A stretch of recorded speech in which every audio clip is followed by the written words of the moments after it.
Okay, Assalamu alaikum. We started off with capacitors, right? Or capacitors may we talked about series combination, parallel combination, and a simple formula that state Q is equals to CV. ठीक है? अच्छा एक दो बातें इससे related definition wise वो discuss कर लेते हैं फिर आगे चलते हैं तो सबसे पहले तो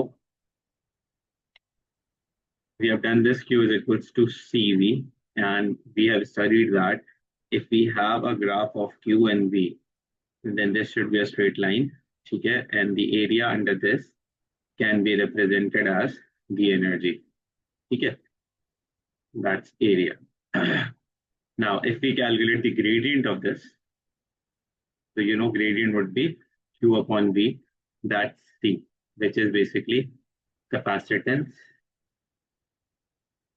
of a capacitor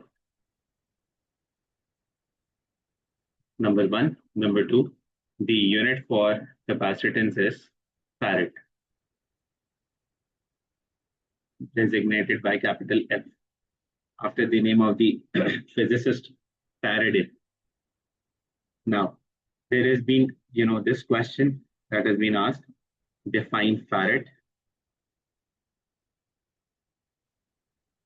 So how do we define Farad? This would be defined in terms of charge and volts. So this would be 1 Farad. So अब इसी चीज को if we write it, so we can, define it in terms of if a charge of 1 coulomb is stored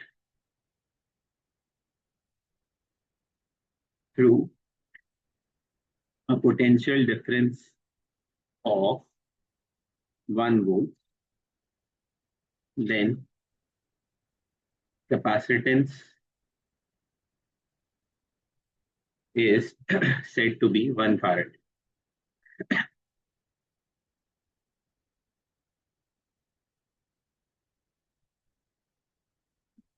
ठीक है अच्छा अब इसके कुछ क्वेश्चंस हमने करने हैं आपके साथ तो आई वुड सजेस्ट कि अगर आपके पास कैलकुलेटर हो तो मजा भी आ जाएगा और जल्दी से काम भी हो जाएगा हमारा can I change my slide is this understood to everyone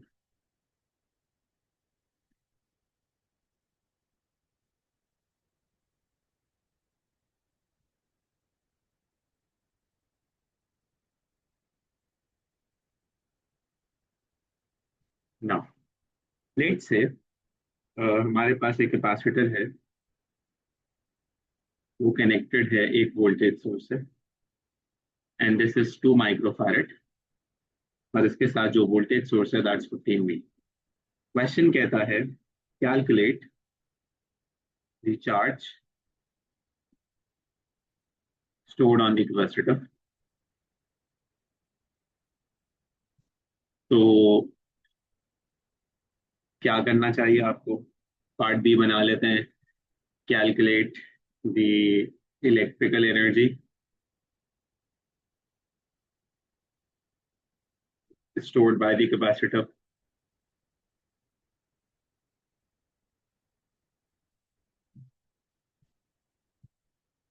calculate the work done by the battery so that the capacitor can store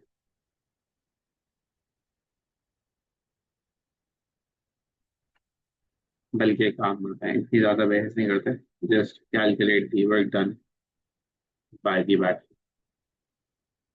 तो पार्ट ए बी सी के लिए आई गिव यू 1-2 minutes जो भी गलत सही करना है करो लेट्स सी क्या करते हो फिर मैं आंसर्स लिखूंगा और मैं वर्किंग करूंगा मैं पानी भी क्या आता हूँ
या आई एम बैक। तो आई थिंक आप लोगों ने मेजोरिटी में काम तो कर लिया होगा। Just quick question, do we have answers?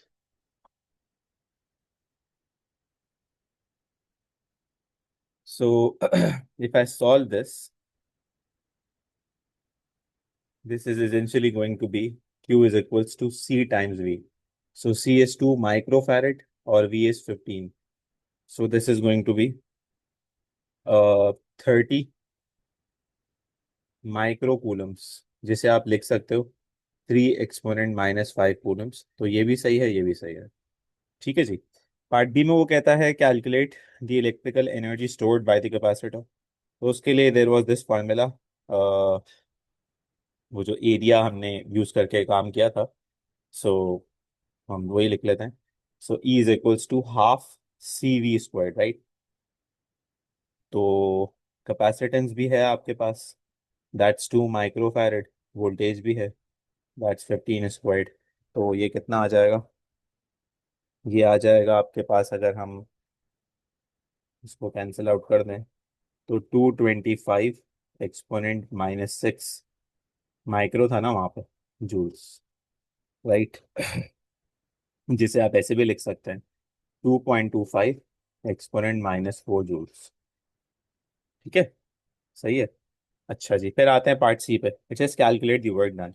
So potential difference was defined as work done per unit charge, right. So we have potential difference, that's 15। Work done हमें फाइंड आउट करना है, और चार्ज हमने अभी थोड़ी देर पहले निकाला था, दैट इज 3 एक्सपोनेंट - 5। तो इसको सॉल्व करेंगे तो this comes out to be 4.5 exponent - 4 joules. ये बताओ, ये बात समझ में आती है? अब इसकी जो मैथमेटिकल इंटरप्रिटेशन है वो तो हमने कर ली, इससे ज़्यादा आसान तो हो नहीं सकती थी जो हमने की है। बट अंडरस्टैंडिंग एक बड़ी कॉम्प्लिकेटेड मैं करने लगा हूँ आपके साथ, क्योंकि अभी टाइम भी है, और आप लोगों ने कोशिश भी की है, तो आप लोगों को कोई ऐसा गिफ्ट देना जिससे फायदा हो। देखिए क्या है वो। तो जो क्वेश्चन वाज, आप इलेक्ट्रिकल एनर्जी फाइंड आउट करो कैपेसिटर में, और फिर आप work done by the battery find out करो। तो काइंड ऑफ दोनों एक ही तरह की चीज नहीं है, but you see the answers they are different, है ना। दैट मीन्स बैटरी जितना काम कर रही है, बैटरी काम कर रही है 4.5, और जो एनर्जी स्टोर हो रही है कैपेसिटर में दैट इज 2.25, है ना। तो अब आप ये कहते हो कि जब इलेक्ट्रिकल एनर्जी बैटरी ने जो कैपेसिटर को स्टोर करने के लिए दी है वो तो कम है, यानी कि ये तो डिक्रीज हो गई है, राइट। तो बैटरी ज्यादा काम कर रही है मतलब, और कैपेसिटर के अंदर कम एनर्जी स्टोर हो रही है। तो थिंक अबाउट इट, ऐसा क्यों हो रहा होगा? तो the simplest answer to this would be, battery काम कर रही है, कैपेसिटर ने एनर्जी स्टोर करना है। तो भाई दुनिया की कोई भी मशीन 100% एफिशिएंट थोड़ी होती है, राइट। बैटरी बेसिकली जब काम करेगी तो कैपेसिटर पे उतना ही, जितना बैटरी ने काम किया है उतनी ही चार्ज, उतनी एनर्जी थोड़ी आ जाएगी। 100% एफिशिएंट थोड़ी है सिस्टम। 90% एफिशिएंट होगा, 95% एफिशिएंट होगा, चलो 99% एफिशिएंट होगा। दैट मीन्स कुछ ना कुछ क्या होगा, एनर्जी लॉस होगा। जो बैटरी काम करना चाहती है वो सारी के सारा तो एनर्जी स्टोर नहीं हो जाएगी। तो फिर आइडियल सिनेरियो हो जाएगा कि भाई बैटरी 4.5 एक्सपोनेंट - 4 जूल्स का काम किया, और चार्ज स्टोर्ड भी 4.5 एक्सपोनेंट - 4 जूल्स हो गया। इसका इलेक्ट्रिकल एनर्जी स्टोर भी इतना ही हो गया। तो इसका मतलब है कि ये तो आइडियल सिस्टम हो गया, परफेक्ट आइडियलिटी हो गई। ये तो दुनिया में हो ही नहीं सकती। बात समझ में आई?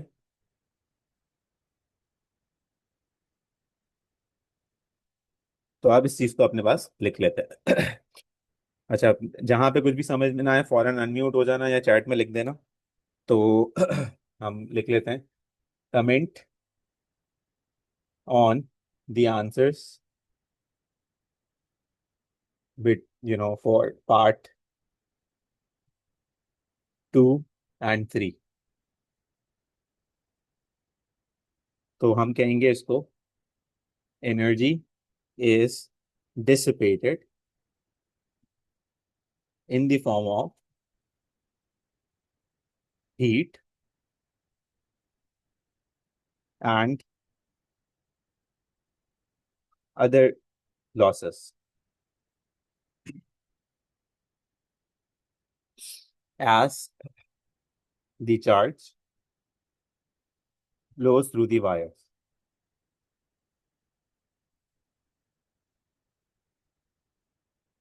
तो अब आते हैं सबसे पहले तो हमने कहा कि इलेक्ट्रॉन्स यहाँ से फ्लो होके यूं आ रहे होंगे और यहाँ पे इलेक्ट्रॉन्स गैदर हो रहे होंगे क्योंकि ये पॉजिटिव है ये नेगेटिव है। तो एक तो ये कि हमने कहा ये प्लेट्स थोड़ी सी हीटअप होंगी। क्यों हीटअप होंगी हम केमिस्ट्री में जाना नहीं चाहते लेकिन चले जाते हैं थोड़ा सा कि इनके जो एटम्स है उसमें से इलेक्ट्रॉन्स जो है ना वो रिलीज हो रहे होंगे और इन ये वाली प्लेट इसलिए गर्म हो रही होगी क्योंकि उनमें इलेक्ट्रॉन्स ऐड हो रहे होंगे। तो एक तो ये कि प्लेट हीटअप हो रही होगी ये वाली भी और ये वाली भी। तभी हर कैपेसिटर जो है ना वो गर्म होता है। दूसरी चीज ये कि वायर की अपनी रेजिस्टेंस होगी कोई ना कोई। तो आपने वो पूरा कॉन्सेप्ट पढ़ा हुआ है कि अगर हमें उसे रेजिस्टेंस को मिनिमाइज करना है तो हमें एक अच्छा कंडक्टर उठाना पड़ेगा। जो भी कर लें दुनिया का कोई भी सुपर कंडक्टर भी उठा लें तो उसकी रेजिस्टेंस तो कोई ना कोई होगी वहां पे। तो दोनों लॉसेज यहाँ पे होंगे। ठीक है तो ये हमने यहाँ पे बात कर दिया।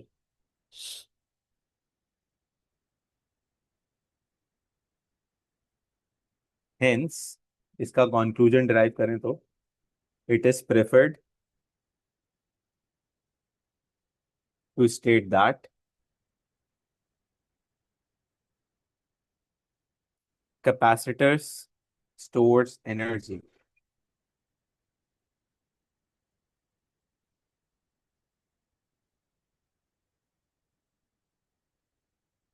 rather than saying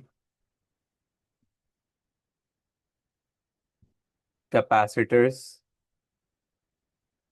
stores charge।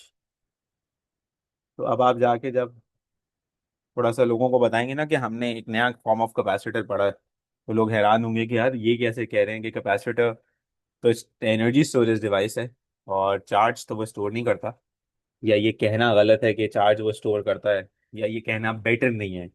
तो या बिकॉज थोड़ा सा और सोचो अगर दो प्लेट्स हैं कैपेसिटर की एक पे पॉजिटिव चार्ज है एक पे नेगेटिव चार्ज है तो जो नेट चार्ज है वो तो जीरो हुआ ना। राइट। तो बेस्ड ऑन दिस तो चार्ज तो है ही नहीं। हाँ इंडिविजुअल प्लेट्स तो चार्ज है लेकिन ओवरऑल कैपेसिटर पे तो कोई चार्ज नहीं हुआ। तो it is preferred layman language में तो कह सकते हैं it stores charge. Sounds good sound simple stores charge कोई मसला नहीं है। But the ideal equation should be it stores energy. Chargeable cell Usman के पास है तो मेरे पास नहीं। ठीक है ये बताएं यहाँ तक बातें समझ में आती हैं। मेरे को वाला पर एक्सप्लेन कर दे। देखें हम ये कह रहे हैं कि हमने सबसे पहले तो कैपेसिटर को अभी यहाँ पे हमने ये बात स्टेट कर ली है कि capacitor is going to store energy. Right ये हमने कैलकुलेशन वैल्कुलेशन कर लिया। तो सबसे पहली चीज हमने इस रिजल्ट से जो डिराइव किया वो ये कहा कि रिकमेंडेड ये है कि हम कैपेसिटर को ट्रीट करें as an energy storage device rather than saying कि it is only going to store charge. Why is this not recommended? Because overall charge on plates of a capacitor is going to be zero. Let's say ये +2 coulombs है तो ये -2 coulomb होगा तो overall charge क्या होगा। आपको याद कराता चलूं मैं चार्ज तो कभी नेगेटिव नहीं होता था ना। तो अगर आप इसको यहाँ पे रखोगे तो ये जो साइंस होंगे ये तो इलेक्ट्रिकल फील्ड्स के होंगे। तो ओवरऑल चार्ज तो जीरो हो जाएगा। तो हम बार बार ये कहते हैं कि भाई कैपेसिटर जो है वो चार्ज स्टोर कर रहा है चार्ज स्टोर कर रहा है चार्ज स्टोर कर रहा है। तो ओवरऑल चार्ज तो कैपेसिटर पे है ही नहीं। उसकी कोई एक प्लेट पोलराइज्ड होगी कोई एक प्लेट चार्ज होगी उसकी। राइट। तो इसलिए ये कहना ज्यादा प्रेफर्ड है कि capacitor stores energy rather than saying कि capacitor is going to store charge.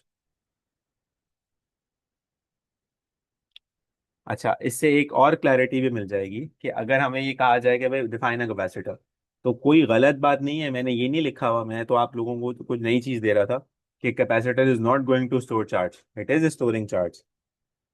individual plates पे charge is there right but it is not preferred to say it। ठीक है।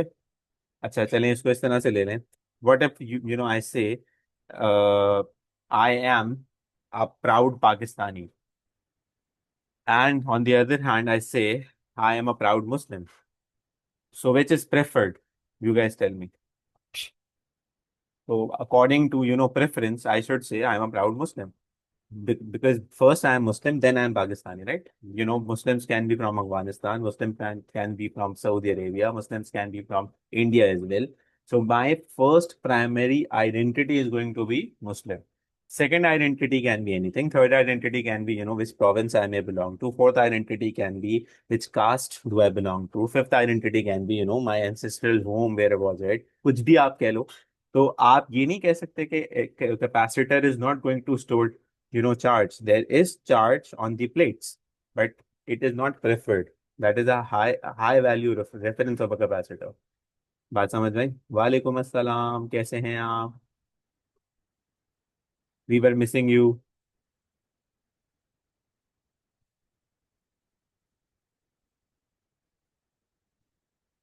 ठीक है, ओके, आगे चलें.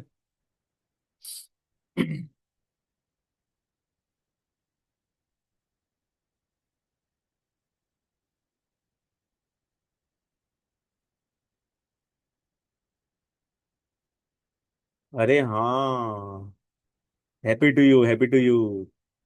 भेज दो, वहां पे मैसेज भिजवा दो. उनका वो देखा था मैंने, पोर्ट्रेट, वो जो एआई वाला बना रहे हैं ना.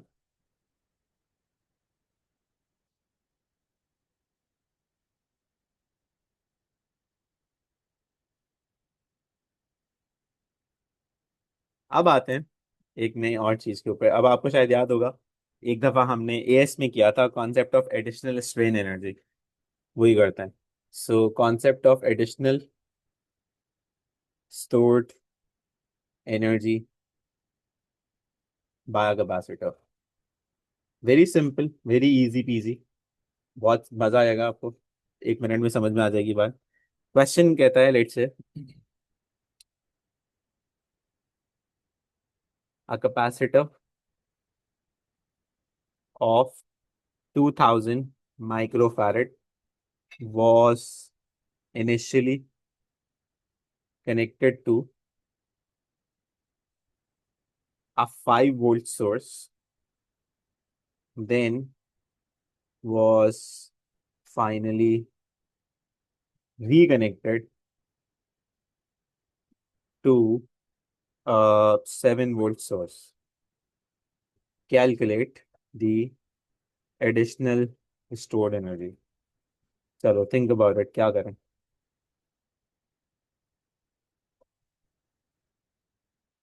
आई गिव यू दिस ताकि थिंकिंग में कोई फॉर्मूला रुकावट ना बने. एनर्जी का फॉर्मूला तो ये था. अब क्या करें?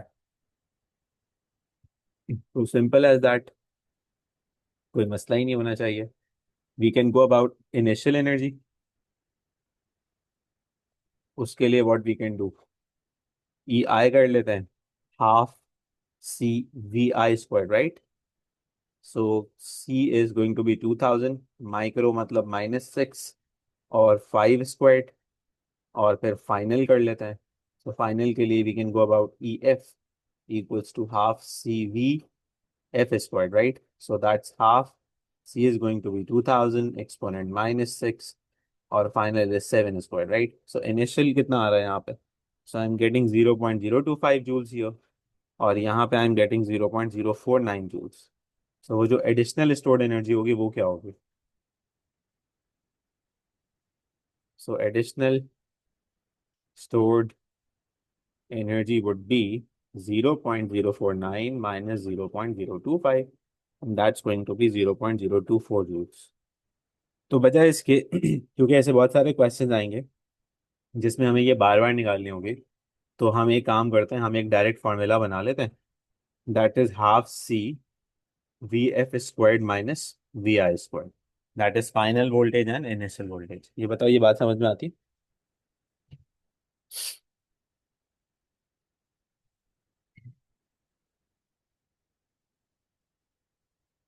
भाई की तबीयत तबीयत सही है? सही से बातें कर रहे हैं भाई? हरीश.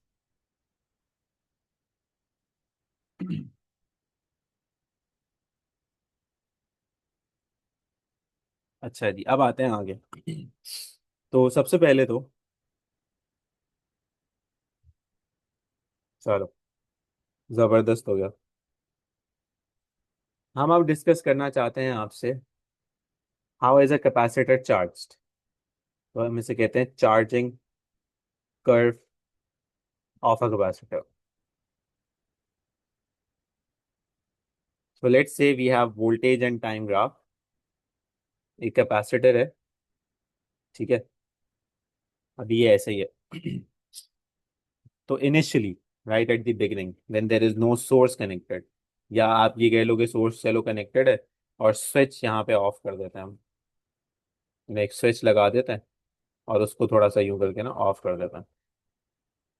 तो once switch is off, so if this is 12 volts voltage, तो ऑब्वियस है कैपेसिटर अभी चार्ज तो नहीं हो रहा होगा, राइट?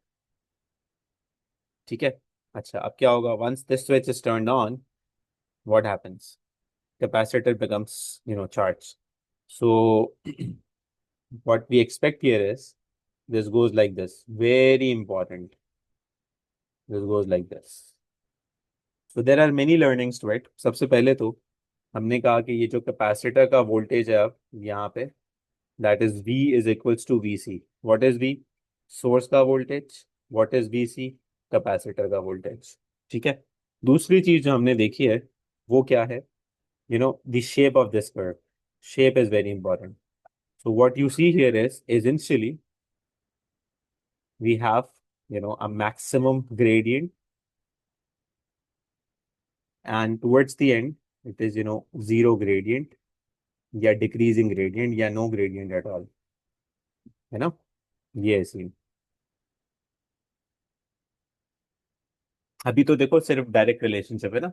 जैसे जैसे बेटा टाइम बढ़ेगा वैसे वैसे वोल्टेज इसमें बढ़ेगा ना, क्योंकि इसमें से चार्जेस फ्लो करेंगे यूं आउटसाइड, यहाँ से नेगेटिव आ रहे होंगे या यहाँ पे नेगेटिव जा रहे होंगे. तो अभी तो सिंपल डायरेक्ट रिलेशनशिप है ना, वी और टी का, राइट? तो इसलिए ऐसे बना है.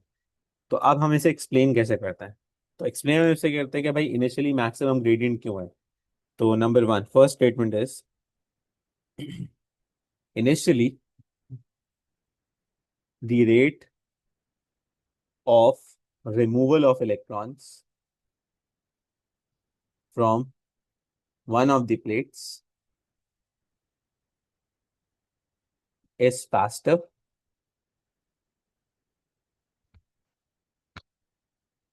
ठीक है. Number two, as electrons are removed,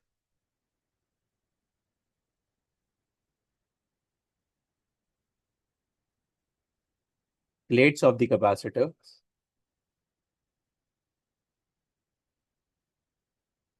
becomes charged, right? अभी हम इसको कर लेते हैं पार्शियली चार्ज, क्योंकि हमने अभी एक्सप्लेन कर रहे हैं प्रोसेस को. तो अब इसका क्या मतलब है? ध्यान से देखो और पहले जरा लिखना बंद करो और यहाँ पे सुनते हैं. हमने कहा लेट से अभी यहाँ पे कोई चार्ज नहीं है, जीरो चार्ज इधर और जीरो चार्ज इधर, जीरो कूलम मैंने लिखा है. अब हमने कहा कि भाई हम इसके पास लेके आए बैटरी का पॉजिटिव टर्मिनल, और लेट से यहाँ पे जो एटम्स थे इस तरह बना देते हैं, ठीक है. तो इसके पास एक इलेक्ट्रॉन होगा, इसके पास भी होगा, सबके पास इलेक्ट्रॉन होंगे, उनके पास भी होंगे electron electron electron electron electron. ये ऑब्वियस है नेगेटिव टर्मिनल से कनेक्टेड है. तो बैटरी भाई ने क्या किया? बैटरी भाई ने ये किया कि इसको बुलाया कि चलो तुम बाहर निकलो और यहाँ जाओ. ये बैटरी ने काम किया, right? This is basically the amount of work that's done by the battery. तो अब जब इनिशियली फर्स्ट इलेक्ट्रॉन रिमूव हुआ है या स्टार्टिंग फ्यू इलेक्ट्रॉन रिमूव हुए हैं, तो उस वक्त देखो ये प्लेट थी न्यूट्रल, है ना? न्यूट्रल थी बिल्कुल, न्यूट्रल लोगों की तरह न्यूट्रल थी बिल्कुल. समझ रहे हैं ना आप लोग? न्यूट्रल थी बिल्कुल. तो इलेक्ट्रॉन्स को निकालने में कोई प्रॉब्लम नहीं थी. अब हम ये कहते हैं कि जब फॉर एग्जांपल लेट से इसमें टोटल 5 इलेक्ट्रॉन्स हैं, तो क्या कहते हैं, हमने कहा लेट से 3 इलेक्ट्रॉन्स जो है वो अपना जो है वो सबका बेचारे दे चुके हैं, they have lost their lives, शहीद हो गए हुए. ये भी चला गया, ये भी चला गया, ये भी चला गया. So now this has to be a charge of what? +3, right? क्योंकि 3 electrons are lost, right? So अब ये तो जा चुके हैं. So if there is a battery guy that asks these two, okay, come on dude, you have to move. So these guys are going to be removed from something which is already positively charged. So it becomes difficult because they want to stay at the region where there is negative charge, right? So they want to stay here, but battery is forcing this. So this requires more amount of battery's work, more energy is being consumed. So initially it was easier, initially it was rapid, quick. Now finally it is becoming difficult for the battery, so it needs to consume more work, it needs to consume more energy. Do you guys get this? That's the reason initially it is having, a very fast rate of removal of electrons. But as, it becomes charged, more and more charged, what happens? This is slowing down, right? And ultimately, battery is the, driving force. It is going to win, no matter how much difficult these electrons think they are, going to put up a challenge, but they have to lose this. उनको निकलना होगा वहां से, उनको निकलना होगा, हर सूरत में उनको जाना है वहां पर, क्योंकि battery is the main source. Do you understand this?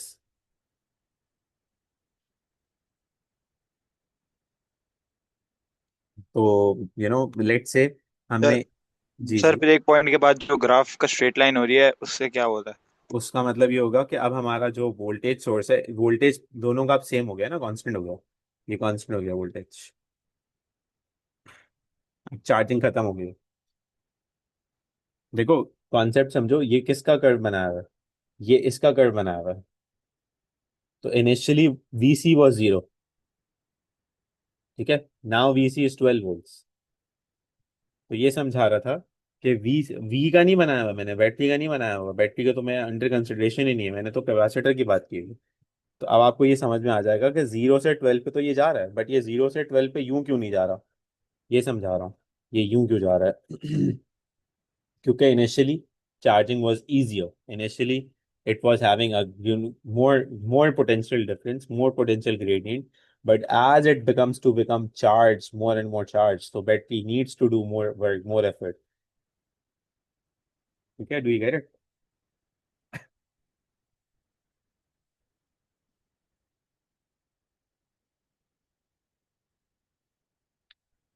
तो हम यहाँ पे थे, हमने कहा कि भाई इनिशियली इस प्लेट का चार्ज था 0.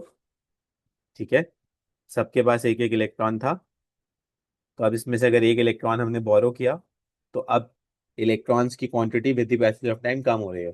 तो अब अगर दूसरे वाले से इलेक्ट्रॉन मांगेंगे, तो वो उसमें से निकालना बहुत मुश्किल हो जाएगा, और मुश्किल हो जाएगा, और मुश्किल हो जाएगा, क्योंकि वो प्लेट ऑलरेडी पॉजिटिवली चार्ज हो चुकी है.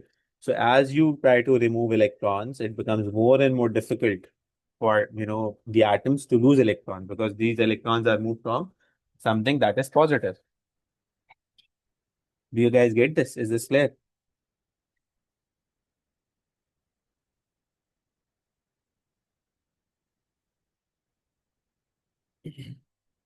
So अब ये 2 पॉइंट्स तो हो गए. अब थर्ड पॉइंट पे आ जाते हैं. वो थर्ड पॉइंट क्या है? As capacitor becomes fully charged, as capacitor bhai becomes fully charged, then what happens? Then the graph becomes a straight line, a horizontal line.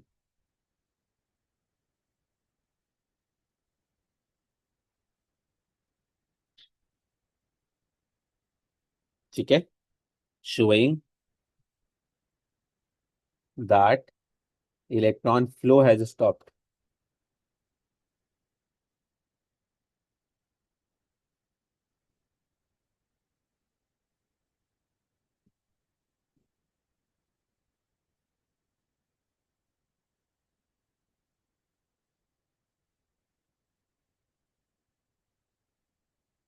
First 2 points ये रह सके ना.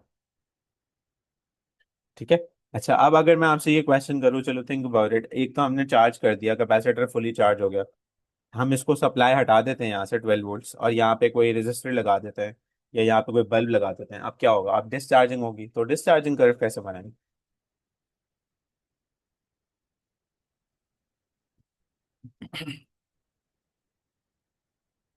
जो सही आंसर और एक्सप्लेनेशन देगा उसको गिफ्ट दूंगा मैं. सर शुरू में इसका ग्रेडियंट ज्यादा होगा हाँ हाँ. क्योंकि चार्ज चार्ज डिफरेंस है। उसके बाद फिर आहिस्ता आहिस्ता आहिस्ता ग्रेडियंट कम होता जाएगा। तो जैसे यहाँ बनी हुई शेप ऐसी बनेगी, यानी कि शुरू में ज्यादा है ग्रेडियंट, और नहीं सर, नहीं फिर सर, फिर ऐसी नहीं बनेगी। कैसे दिखाऊं सर आपको मैं? हाँ, ये बात भी सही है कि आप मुझे दिखाएंगे कैसे. उसके लिए तो फिर आपको स्क्रीन पे एनोटेशन सर करनी एल पड़ेगी. एल बनेगा। सर हाँ, कर्व्ड एल बनेगा। जबरदस्त. यानी कि आप कह सकते थे कि एग्जैक्टली ऑपोजिट बनेगा, राइट? यूं करके यूं बनेगा, यूं. राइट. ऐसे ही कह यस रहे थे आप। Yes yes. शुरू में हाई होगा एंड टाइम ग्रेडियंट डाउन होगा, बिल्कुल सही है। तो दो लोगों ने एलिजिबिलिटी उठा ली है गिफ्ट की, एक है अरीब ने और एक है अरीज, माशाल्लाह से, good job, nice. So basically what happened here is, यहाँ पे जब आप उसको डिस्चार्ज करें उसे कैपेसिटर के साथ, आपने कहा कि अब कैपेसिटर का वोल्टेज था 12 वोल्ट्स, वो फुली चार्ज हो गया। अब यहाँ पे हमने एक लैंप लगा दिया, कोई रेजिस्टर लगा दिया, तो अब इट हैज टू डिस्चार्ज, अपने चार्ज को इसको खत्म करना है। तो इनिशियली ये फास्ट होगा। इनिशियली ये फास्ट क्यों होगा? बिल्कुल वही प्रिंसिपल है जब भी समझा रहा था कि भाई इलेक्ट्रॉन्स इनिशियली एक जगह पे मैक्सिमम है ना, बहुत ज्यादा मैक्सिमम थे, और एक जगह पे उनकी बहुत कमी थी, बहुत गुर्बत थी वहां पे। तो जैसे ही आपने कोई सोर्स कनेक्ट किया, इलेक्ट्रॉन्स रश करेगा उसकी तरफ, लेकिन जैसे जैसे फिर इलेक्ट्रॉन्स वहां जाना शुरू करेगा तो वहां नेगेटिव चार्जेस की डिपोजिशन जो है वो बढ़ती रहेगी। तो फिर ग्रेजुअली इलेक्ट्रॉन्स को आना जो है ना वो मुश्किल हो जाएगा कि यार अच्छा वहां पे ही जाना है, वापस वहीं पे बैठे रहना है, तो अब वो न्यूट्रल हो रहा है, तो ये तो बिल्कुल बहुत ही स्लो आ रहा होगा और इसका तो दिल ही नहीं चाह रहा होगा कि यार।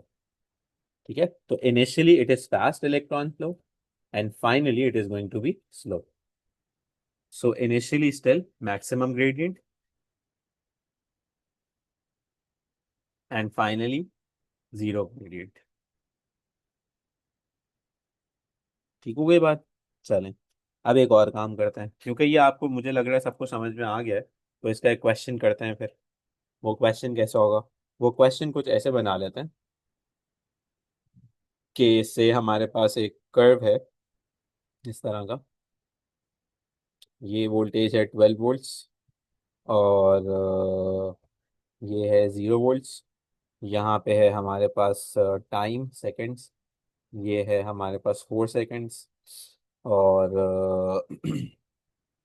और for first 2 seconds, 1 2 3, so 1 2 3, for first 2 seconds the value here shown is, say, यहाँ पे है 4 वोल्ट्स, यहाँ पे है 6 वोल्ट्स, फिर ये 8 है, फिर ये 10 है, और इस तरह से जा रहे हैं यहाँ पे हम, ये 2 वोल्ट्स है। ठीक है, यहाँ पे जा रहे हैं एग्जैक्ट फर्स्ट 2 सेकंड्स के लिए। तो आई थिंक क्वेश्चन तो आपको समझ में आ गया होगा। आपको क्वेश्चन पूछ लेते हैं, if for the first 2 seconds the capacitor discharges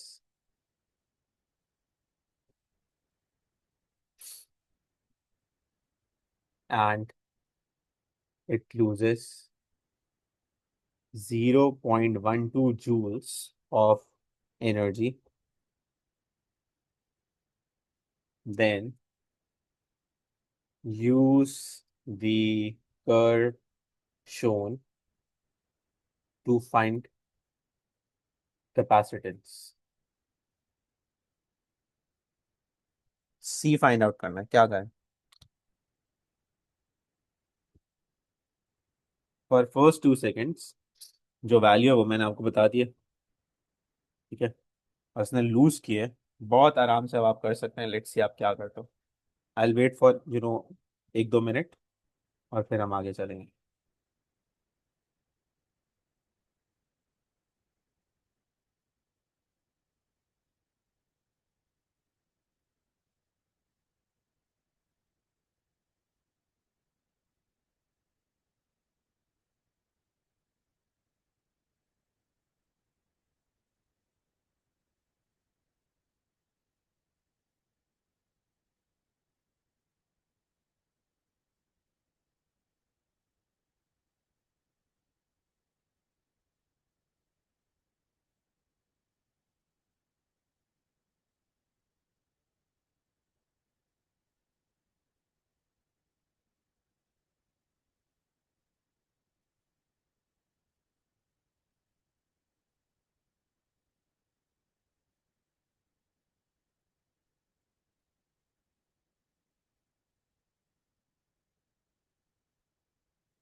तो कोई आंसर आया भाई?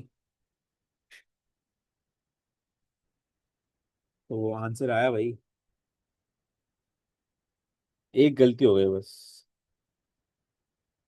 मोमिना का आंसर इज परफेक्ट। जबरदस्त। चीता। देखो, सबसे पहली चीज ये कि उसने जो एनर्जी लॉस किया है ना वो 0.12 जूल्स है।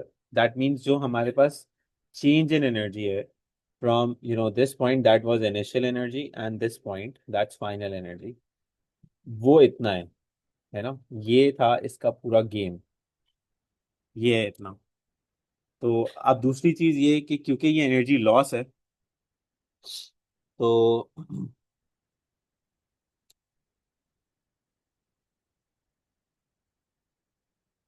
इनिशियली तो आपको नजर आ गया कि ये 12 वोल्ट्स है। फाइनली अगर ये 4 और 6 के बीच में कहीं पे है तो ये 5 होना चाहिए। तो हमें लिखना चाहिए था हाफ सी।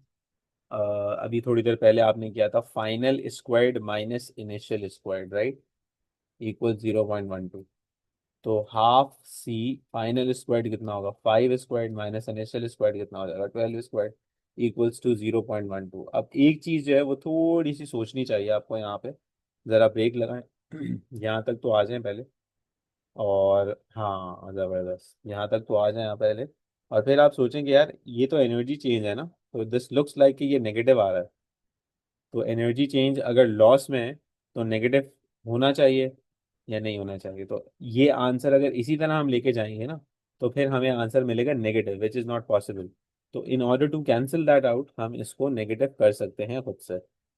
या अगर आप इसको ज़्यादा आसान करना चाहते हो तो लॉसेस लिखे में तो just put a negative sign, energy loss है तो नेगेटिव होगा। ये भी कर सकते हो आप। We guys get this? अब आप यहाँ से जब सी निकालोगे so this comes out to be 0.002 farad, जिसे आप कह सकते हो 2 एक्सपोनेंट -3 फैरेड, या जिसे आप कह सकते हो 2 मिली फैरेड।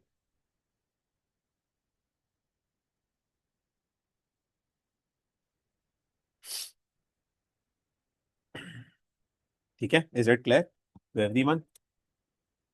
बात समझ में आ गई सबको?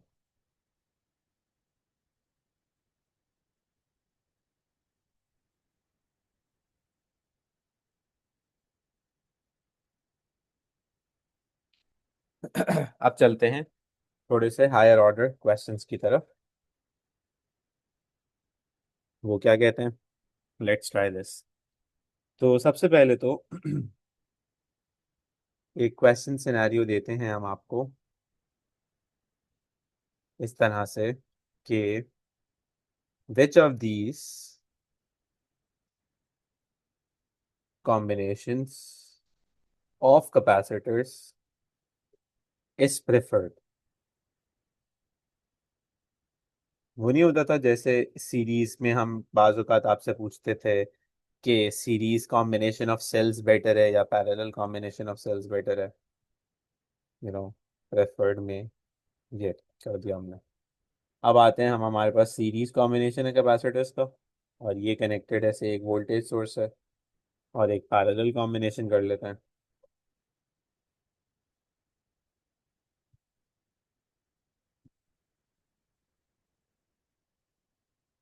तो ये है 8 वोल्ट्स, ये है 20 माइक्रोफैरेड, ये भी है 20 माइक्रोफैरेड, ये है 20 माइक्रोफैरेड, ये भी है 20 माइक्रोफैरेड, और ये है 8 वोल्ट्स। ठीक है जी, सही है जी। अब आप मुझे ही बताओ इनमें से कौन सा प्रेफर्ड है और क्या रीजंस होंगे ए और बी। तो अभी आई वुड रिकमेंड कि सबसे पहले तो ये करना कि अभी थोड़ी देर सोचो क्वेश्चन, और स्क्रीन नहीं देखना क्योंकि मैं सॉल्व करने लगा हूँ। बल्कि मैं रुक जाता हूँ ना यार, क्या मसला है, मैं रुक जाता हूँ 2 मिनट, 1 मिनट रुक जाता हूँ सर, रीजन दो मुझे।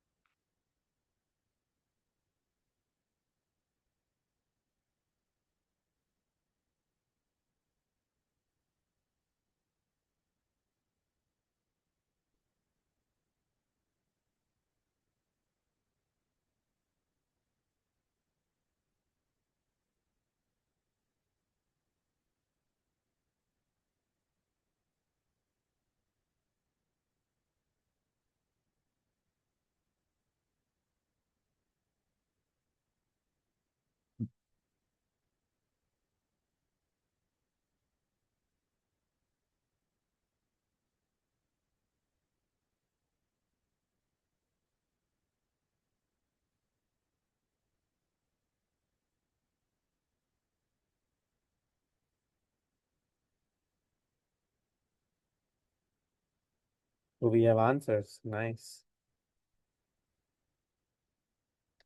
जैसे मर्जी आप जस्टिफिकेशन देना। Q is equals to C V, जैसे Q is equals to C V तो दोनों में से किसी में भी नहीं लग सकता।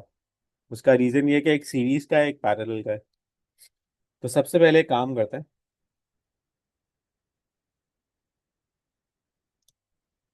ये कहते हैं, सही आंसर आ रहे हैं, गुड। देखो सबसे पहली चीज तो ये कि आपको, मेरा ख्याल है आज ही की क्लास में मैंने अभी डिस्कस किया है कि इन टर्म्स ऑफ एनर्जी अगर आप बात करते हैं ना तो वो ज़्यादा प्रेफर्ड होता है। So instead of reaching out to capacitance किसकी ज़्यादा है किसकी कम है, ट्राई फिगरिंग आउट किसकी एनर्जी स्टोरेज कैपेसिटी ज़्यादा होगी और किसकी एनर्जी स्टोरेज कैपेसिटी कम होगी। यहाँ से आपको बात शुरू करनी चाहिए थी, ठीक है। तो वो तो ट्रेडिशनल अप्रोच हो गई जो सब कर रहे हैं कि सर अगर आप सीरीज में जाते हो तो overall effective capacitance would be 1/20 plus 1/20। तो इसका आंसर आएगा 10 माइक्रोफैरड, राइट। तो ये तो कर लिया। यहाँ पे आपने कहा कि सर अगर आप यहाँ पे जाते हो पैरेलल पे, so that would be effective should be equals to 20 + 20, so that's 40। ये तो करना कोई मसले की बात ही नहीं थी। ये तो कोई हाई वैल्यू आंसर ही नहीं था। कैपेसिटेंस इसकी कम है इसकी ज़्यादा है, ये तो पता है हमें। लेकिन इसके पीछे और क्या रीज़न होगा, तो सबसे पहले तो एनर्जी स्टोरेज अगर हम फाइंड आउट करें, हाफ सी वी स्क्वायर यहाँ पे और हाफ सी वी स्क्वायर यहाँ पे। तो अब क्वेश्चन है इसके, half C is 10, V is 8 squared, और यहाँ पे क्या है, हाफ सी इज 40 और V is 8 squared. So this is going to be 3.2 exponent -4 joules. Micro farad के माइक्रो रखा हुआ है यहाँ पे, ठीक है, याद रखना, एक्सपोनेंट -6 रखा हुआ है। यहाँ पे भी एक्सपोनेंट -6 रख लेते हैं। तो यहाँ पे मेरे पास आंसर आ रहा है 12.8 एक्सपोनेंट -4, ठीक है, जूल्स। तो बहुत ज़्यादा, अराउंड 4 टाइम्स ज़्यादा है इससे। तो अब मैं अगर इसको लिखता हूँ प्रेफरेंस के हिसाब से, तो my preference would be parallel as it stores 4 times more energy than series। और दूसरा एक घिसा पिटा सा पुराना सा पॉइंट आप दे सकते हैं कि इन दिस कॉम्बिनेशन सीरीज में if one of the capacitors fails the other capacitor also fails। ऐसा ही है ना, सीरीज में तो एंड टू एंड कनेक्टेड होते हैं। तो वी कैन गो अबाउट, यहाँ पे लिख देते हैं बल्कि, in this combination if one capacitor is damaged then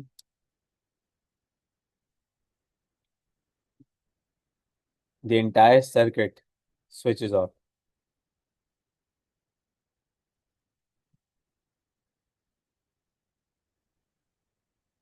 ठीक है, वहां ऐसा नहीं होगा।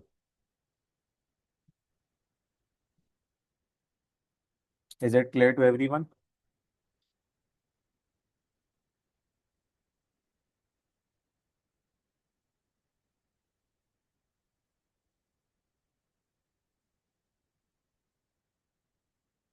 अब आते हैं आगे नेक्स्ट क्वेश्चन पे। तो क्वेश्चन सेज कि there is a capacitor C1 that is connected to a supply. C1 है 60 माइक्रोफैरेड का और ये है 10 वोल्ट्स, ठीक है। तो पार्ट 1 में हम आपसे पूछ लेते हैं,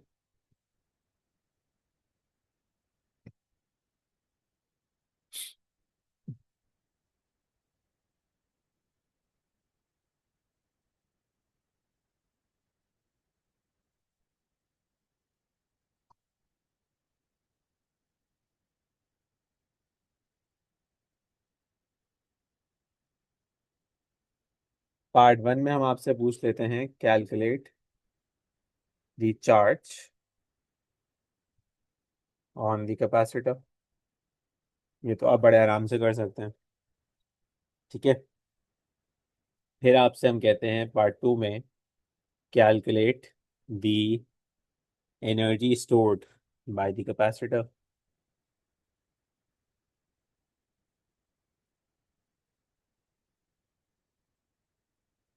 फिर पार्ट 3 में हम कहते हैं आपसे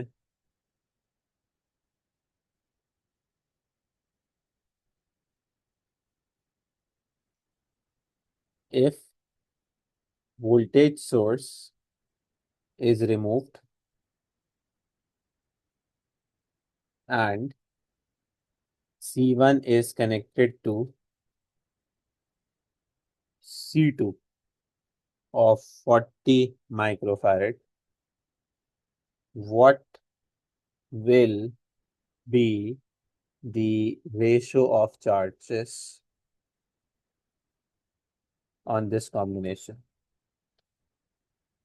तो इसेंशियली क्वेश्चन 1 और 2 तो मैंने करा दिया है, वो तो आपके लिए कोई चैलेंज नहीं होना चाहिए, लेकिन आप कर लो। मेरा जो मोटिव है कि वो है कि मैं क्वेश्चन 3 कराऊँ। So how do we go about it?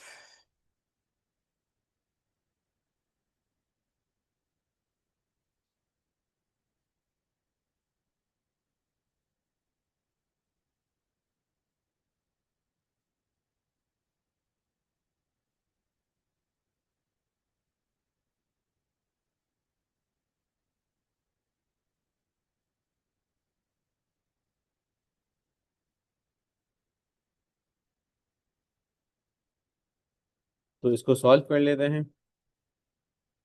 तो ये तो हो जाएगा Q is equals to CV 60 and 10, so this would be 600 microcoulombs।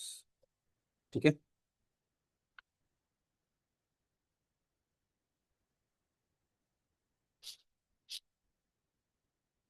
Then energy निकाल लेते हैं, तो half CV², so half 60 exponent -6 into 10 squared, so this comes out to be 3 exponent -3 joules, which is 3 millijoules। अब वो कहते हैं कि part 3 में कि कैपेसिटर C1 जब जो कि चार्ज हो चुका था, ठीक है, जो कि ये कुछ कर चुका है, अब वो कनेक्ट किया गया है C2 के साथ, और दिस इज नाउ 40 माइक्रोफैरड, ये है 60 माइक्रोफैरड। तो अब मुझे ये बताओ तो होना क्या चाहिए वैसे? तो अभी तक अगर आपको कुछ भी बात समझ में आई है तो वो ये होनी चाहिए बेटा कि अब C1 is going to discharge and act as a battery source to charge C2, right?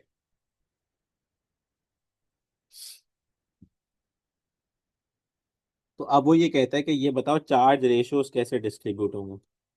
तो अब सिंपल मैथ्स है, कोई मुश्किल नहीं है, बच्चे बहुत मुश्किल समझते हैं इसको, कुछ भी ऐसा नहीं है, सिंपल मैथ्स कर लेते हैं। देखो ये दोनों पैरेलल में है ना, तो इनका वोल्टेज तो सेम होना चाहिए।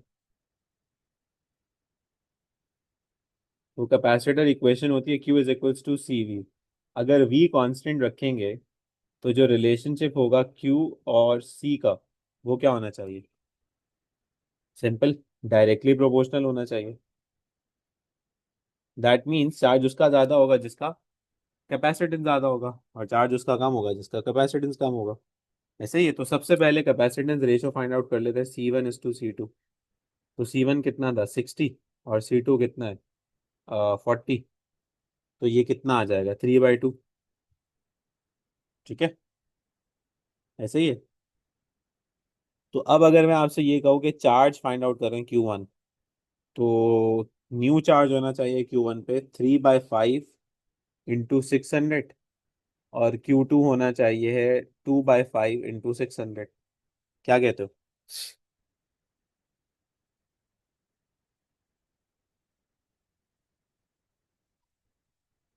अब ऐसा हमने क्यों किया? देखो हमने सिर्फ ये किया कि हमने सबसे पहले कैपेसिटेंस रेशियो फाइंड आउट कर लिया। हमने कहा टोटल कैपेसिटेंस इस पूरे सिस्टम की कितनी होनी चाहिए, 5 होनी चाहिए, राइट? तो हम ये कह सकते हैं कि भाई 5 होनी चाहिए जब चार्ज कितना था, 600, क्योंकि टोटल तो यही निकाला था ना चार्ज, आपने यही सोर्स थी।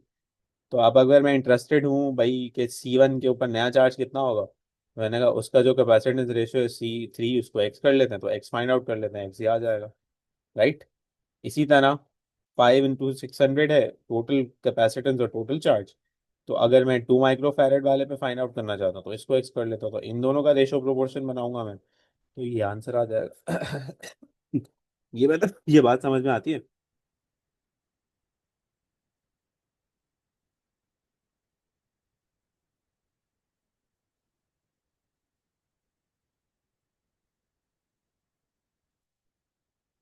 सबको समझ में आता है? Any question, any doubts? मुझे लग रहा है तुम लोग ज्यादा अच्छे से अभी पढ़ रहे हो, है ना?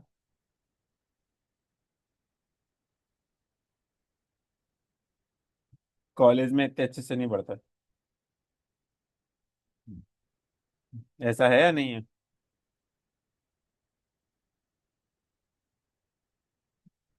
बेटा सादिया, मोमिना, सकीना, अरीब, अरीस।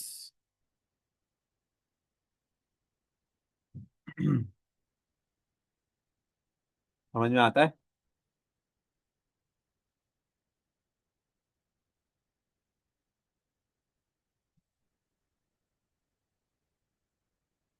हाँ ये बात भी सही है, पढ़ने वाले हर जगह ही पढ़ लेते हैं भाई, बात तो सही है। अरीज इसका ऑल्टरनेट मेथड यही है कि रेशो प्रोपोर्शन करें, वरना फिर ये इक्वेशन बनाए। वरना फिर एक और काम ये हो सकता है कि हम पहले इसका वो पैरेलल कॉम्बिनेशन है ना, तो चार्ज इक्वेशन बनाए। वो लंबा, बहुत लंबा पड़ेगा वो तो। वो तो ऐसे हो जाएगा जैसे हम एक्सप्रेस वे से आए।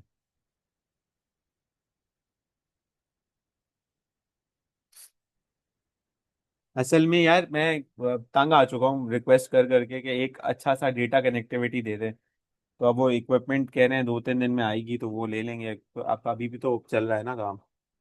वो तो क्लास में भी हो सकती है लेकिन। चलो खैर, एनीवेज। तो इंशाल्लाह ताला फिर यहाँ पे ब्रेक लगाते हैं, बाकी बातें आपसे करेंगे नेक्स्ट क्लास में। टिल देन टेक केयर, अल्लाह हाफिज़।